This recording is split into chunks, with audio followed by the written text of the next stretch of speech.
আলাইকুম। ওই যে কি জানি নামটা, রামিসা না কি জানি নামটা, যাই হোক, এই যে মিরপুর 11-র সাথে যে ঘটনা কইছে পড়বি, সেই মেয়েদের একটু কথা বলতেছি। আচ্ছা ভাই, দেশবাসী, এই লোকটা যে খানকির ফোলা যে এখন যে বলতেছে যে আমার সাথে আরেকজন আসিল, নাম হচ্ছে ডন না কি জানি নামটা বললো, এ কুত্তার বাচ্চা, তোকে যে যেদিনকে ধরলো সেদিনকে বললি না কেন? এখন তোর ফাঁসির অর্ডার হয়ে গেছে, এখন এই কথা বলতে চাস? তখন বলতে তোর কি হয়েছিল? যে আমি আসিলাম না, আমি আমার মায়ের আকাম করছি, আর একজন জব করছে, আমি সেখন আসিলাম না, তাই না? তোর মানে 4-5-7 বছরের বাচ্চার পর তোর তোর মা বানাইছে, সেই মায়ের আকাম করতে যায় আমি, আমার সাথে আরেকজন আছে, সে মেরে ফেলা দিয়েছিল। তো তোর বউ মাগি কই আসিল? তোর বউ মাগিরে দিয়ে দিতিস, এই বেটার কাছে ফাঁসি দিত আর আকাম করে ছেড়ে দিত। ঠিক না রে মাগির বাচ্চা?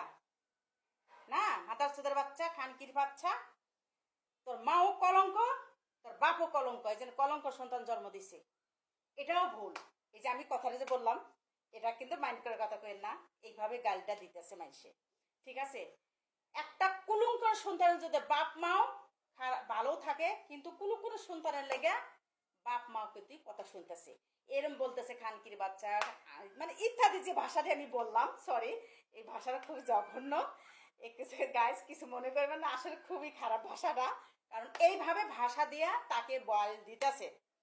কিন্তু একটা সন্তান যদি খারাপ হয়ে যায়, কুলক্ষণ সন্তান হয়ে যায়, এটা কিন্তু বাপ মায়ের দায়ী না ভাই, ভাই বোনেরা, এটা কিন্তু বাপ মা বলে দেয় না যে একজনে তুমি গলায় ফাঁসি দাও, একজনে গলায় করে দাও, এটা ভুল। কোনো বাপ মাও এটা চাবে না যে আমার সন্তান অন্যায় করুক, অন্যায় করে সে জেলখানা যায়, কেউ ফাঁসি হয়ে যায়, কখনো এটা চাবো না। বাপ মা আরো কি বলবে যে তুমি অন্যায় করো না, কারোর সাথে বেদবি করো না, কারোর সাথে এইটা করো না, বাপ মা এটাই করবে। আর দ্বিতীয় কথা, এই হারামজাদা তোকে যে ধরে নিয়ে যখন ধরলো, তুই তখন বলতে পারলি না যে ভাই আমি একা ছিলাম না, আর একজন আছে, ডন নামের, ডন না কি জানি নাম, সে আছে, তাকেও ধরেন ব্যবস্থা করে। আর এখন তোর ফাঁসির অর্ডার হয়ে গেছে, এখন তুই বলিস আমার বউ দোষী না, আমার বউ হালাল। তোর বউ হালাল? তোর বউ কি হালাল? একটা শিশু বাচ্চা জব করতেছিস, তুই আকাম করতেছাস, তোর বউ কিছু বলে নাই। মেন অপরাধী হচ্ছে তোর বউ। তুই অন্যায় আকাম করলেও তোর আমি দেখি তুই দোষ না কেন, কে? তুই একটা মানুষের সামনে অন্যায় করতেছাস। আমরা বউ নারী জাতিরা একটা মেয়ের সাথে যদি আমার স্বামী কথাও বলে, কি চোখ দিয়ে ইশারাও দেয়, কি চোখ টিপ মারলেও আমরা সহ্য করতে পারি না, আমরা নারীরা পারি না। আর তোর সামনে, ওই মহিলার সামনে একটা শিশু বাচ্চা, 8 বছরের বাচ্চা, তোর সামনে একটা ধ্বংস করতেছে, মেয়েটার জীবন শেষ করে দিতেছে, ওই মহিলা কিছু বললো না। মেন অপরাধী হচ্ছে বউ। আগে বউরে ফাঁসি দেন, তারপর ওরে ফাঁসি দেন। কিন্তু আমাদের আইনে মেয়েদের ফাঁসি দেওয়ার নিয়ম নাই। যেমন দেখেন, এই যে মুন্নি, কত বছর হয়ে গেল মুন্নির ধরে চাইজ পর্যন্ত ফাঁসি দেয় নাই, তারে তিলে তিলে মারতাছে, মরতাছে। তে মানুষ যারা পাপ করে, যদি ছেলে কোন মহিলার হয়, মহিলার সাথে যদি এই ফাঁসি দেওয়ার অর্ডার নিয়ম করতো, তাহলে দেশবাসী ভালো হয়ে যেত, মহিলারও অন্যায় করতো না। ঠিক আছে গাইস, আমার হিসাবে মহিলাকে আগে ফাঁসি দেওয়া, তারপর আর হাজব্যান্ডে ফাঁসি দেওয়া। মেন অপরাধী হচ্ছে বউ। বউ একটা নারী হয় একটা মেয়ের সর্বনাশ করছে, একটা মা, তুই একটা মাজাত, তুই মাজাতের একটা কলঙ্ক, তুই একটা শিশুর পুরো অত্যাচার করতেছে তোর হাজবেন্ড।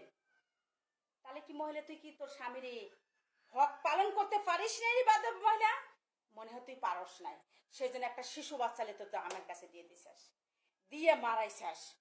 মেন অর্পাত হচ্ছে কেডা? ওর বউ। আবারও বলতেছি, ওর বউ। সরকার, তারেক সরকার, ওর বইয়ের ফাঁসি দেওয়ার অর্ডার করো।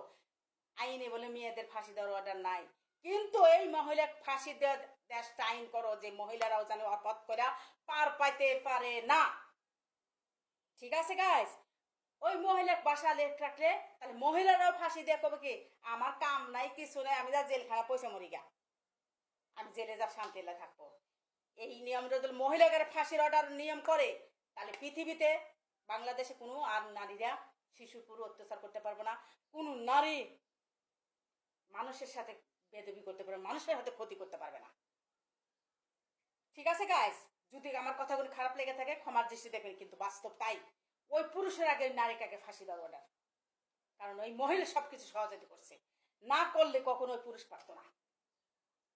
ঠিক আছে গাইজ, তা গাইজ আমার কথাগুলো খারাপ লাগে থাকে ক্ষমার দৃষ্টি দেখবেন। আল্লাহ হাফিজ।